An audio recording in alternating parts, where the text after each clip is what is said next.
Oh, I love everything about his game. Certainly, his leadership is what stands out to me. It's his relatability to his teammates, and he's overcome a lot of things in his career. He's a Miami kid, went to Cal, to Indiana, and then you go to a program that hasn't won anything in forever.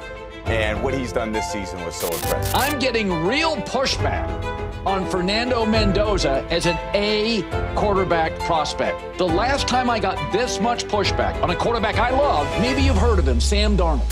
So I got a Heisman Trophy winner who goes undefeated, who wins the national championship, who has one of the epic moments in college football.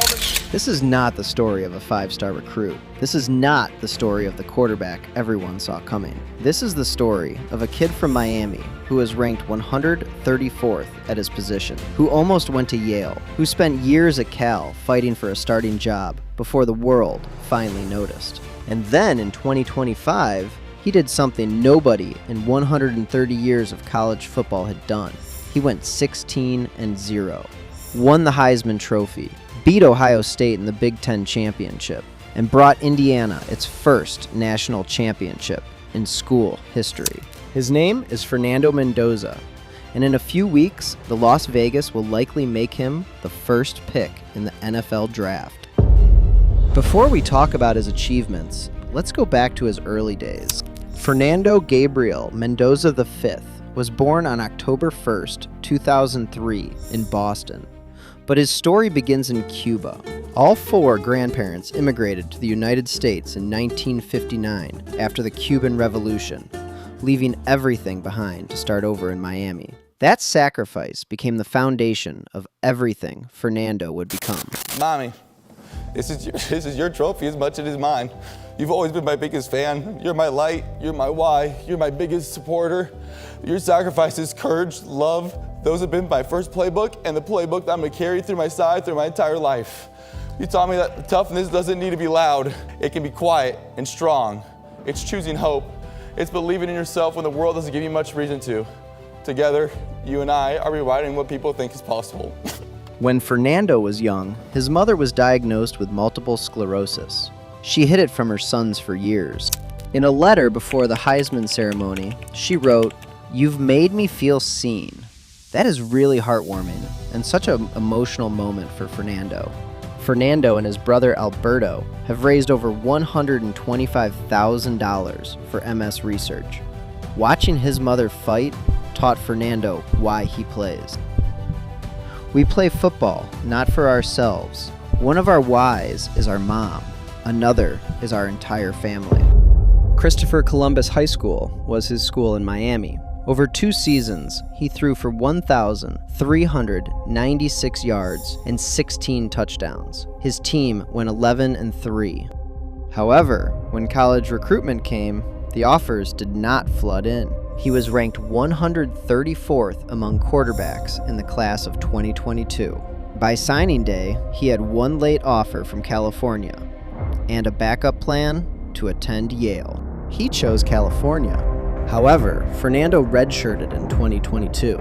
He watched, he learned, he waited. You go through fall camp with those guys, very heated competition. You know, I talk with Coach Wilcox after every single practice, and we had thought that one day Fernando was going to be a starter, the next day Sam was going to be a starter, and then the next day it was going to be Ben as a starter.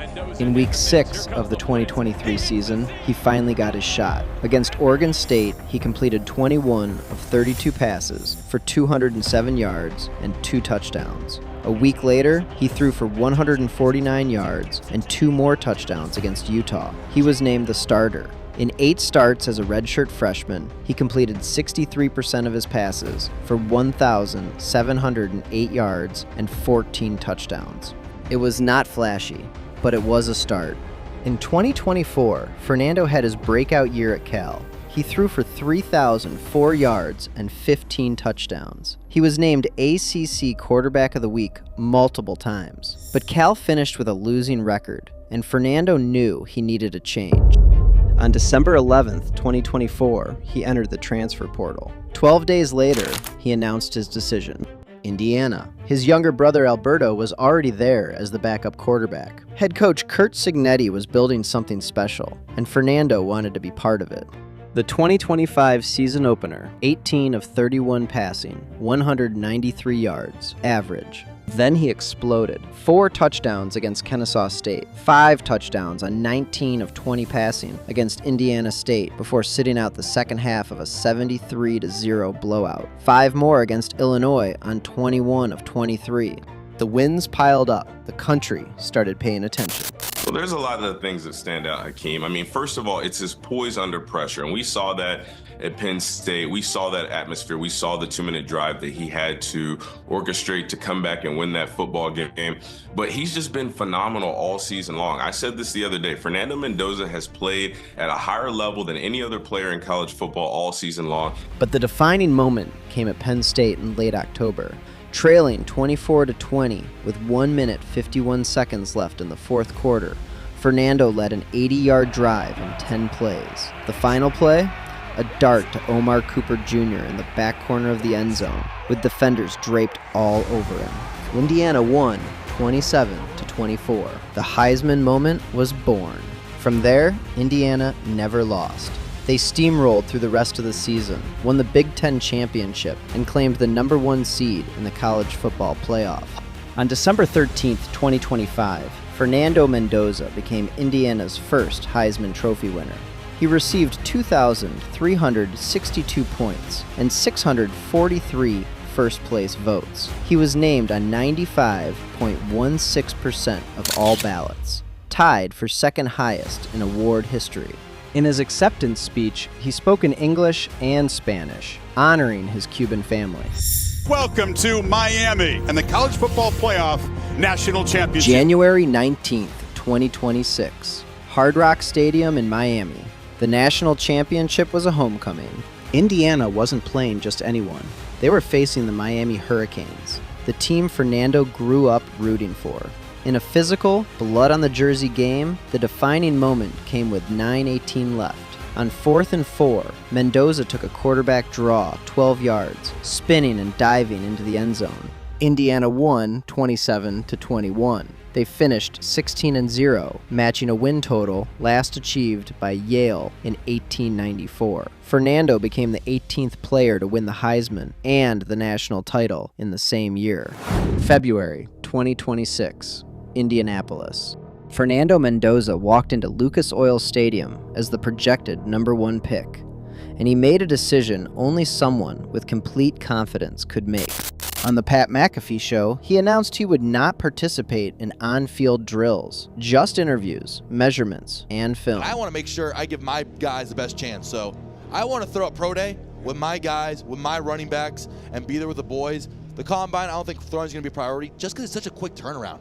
January 19th, I mean, yeah. I feel bad. Like, a lot of the guys on our team, like, luckily I'm in a better position that I don't got to throw on the comp. In an interview with CBS Sports, Fernando revealed something shocking. An unnamed NFL team actually suggested he should get arrested so he would slide down the draft board. It is the most absurd compliment an NFL prospect has ever received. I know. It was, hey, maybe you should get arrested. And I was like, I was a little confused, but then I was like, the slide. So I don't get it. Hopefully I don't get arrested. I don't get that one. So you can slide in the draft. Oh. Wait, can you tell us who said that? It was not one of the teams I had a formal interview with, so I'm not going to. I don't want to expose the team. Despite being days away from signing a contract worth roughly $40 million, Fernando embraced the humble job seeker persona. It became a viral clip, a meme, and proof that even at the peak of his career, Fernando refuses to take anything for granted. But the moment that mattered most happened behind closed doors. Fernando had a formal 18-minute interview with the Las Vegas Raiders. Ian Rappaport reported it sounded like it went well. He sat down with Tom Brady, his childhood hero, the greatest quarterback in NFL history. Tom Brady, he's been a huge football idol of mine, and the way that he has processes and systems and the way that he talks about his leadership is something that's always resonated with myself. As I've never been the strongest, never been the biggest, and never been the fastest. However, the way that he prepares and really has a process about going about things and having discipline. Because guys eating avocado ice cream or pistachio ice cream. Yeah. Having that discipline has really inspired myself as a young guy. It was surreal, Fernando said. Growing up, you watch Tom Brady, and you dream about that. And now here he is, evaluating me. The possibility of being mentored by him, that's something I can't even put into words. Fernando Mendoza did not throw a single pass at the combine, but he dominated the conversation. The arrest joke, the unemployed bit, the Tom Brady meeting, and the quiet confidence that told every team in the building exactly who he is. Fernando is now ready for the next chapter. The Las Vegas Raiders hold the #1 pick. They are expected to call Fernando Mendoza's name. Tom Brady in the building, Clint Kubiak, who just won a Super Bowl, Brock Bowers, and Ashton Jainty ready to go. The Raiders are building everything around him. From 134th ranked quarterback to Heisman Trophy winner, from Cal's backup to Indiana's national champion, from the kid nobody saw coming to the first pick in the NFL draft. Well, listen, it hasn't happened yet, but a lot of us seem to think Fernando Mendoza will be your starting quarterback next season. What are your thoughts on that, and how do you think he fits in to your locker room? Yeah, I mean, I think that his character can fit into any locker room. Just by what I've seen, he's a great guy. He's humble. Obviously, he's hardworking. He's worked his way up to where he's at now. Nobody knew his name a couple years ago, and now he's, one of the top prospects. So, obviously, the hard work, the dedication, the discipline, the focus is definitely there. And with, like you said, he built his name from the ground up. This is the story of Fernando Mendoza, a kid who is not supposed to be here, who fought for every starting job, who transferred to be with his brother, who led a program that had never won anything to a perfect season. The rankings said 134th. The scouts said not fast enough. The system said not the guy. Fernando Mendoza proved all of them wrong. And now, as he prepares to hear his name called first on draft night, one thing is clear. The best part of his story has not been written yet. Like and subscribe if you're here for the real football stories. Now drop a comment. Raiders fans, are you actually confident in this pick, or are you already preparing for disappointment?